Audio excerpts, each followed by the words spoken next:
आधुनिक युग में योग को खोने से कैसे बचाएं? श्री रवि शंकर। आज का युग तकनीक, गति और प्रतिस्पर्धा का युग है। हर कोई भाग रहा है किसी लक्ष्य की ओर, किसी सफलता की ओर। लेकिन इस भागदौड़ में हम भूलते जा रहे हैं एक बहुत ही अनमोल धरोहर योग। गुरुदेव श्री श्री रविशंकर एक बार एक युवा के सवाल का जवाब दे रहे थे।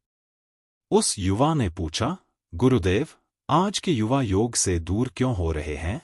गुरुदेव मुस्कराए और बोले, क्योंकि वे योग को एक पुरानी परंपरा मान बैठे हैं, जबकि योग तो जीवन जीने की सबसे आधुनिक और वैज्ञानिक पद्धति है। गुरुदेव ने आगे एक कहानी सुनाई।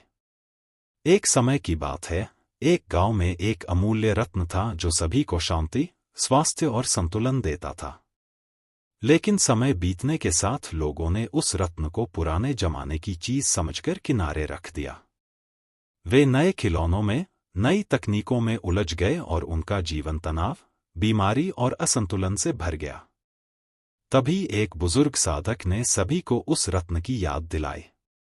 जब लोग फिर से उसे अपनाने लगे, तो उन्होंने पाया कि वह रत्न योग ही उन्हें अंदर से स्वस्थ, शांत और शक्तिशाली बनाता है।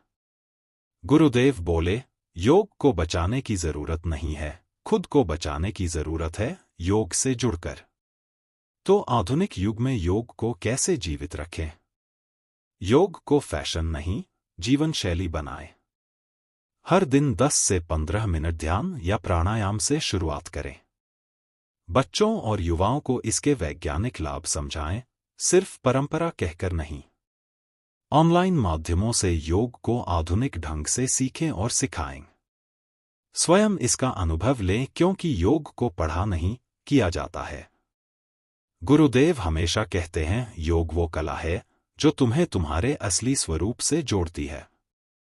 अगर तुम खुद से जुड़ जाओ, तो दुनिया की कोई भी चीज तुम्हें हिला नहीं सकती। आधुनिकता और योग एक दूसरे के विरोधी नहीं है। योग तो इस युग की सबसे बड़ी आवश्यकता है। योग को बचाने का सबसे सरल तरीका है स्वयं योगी बन जाना।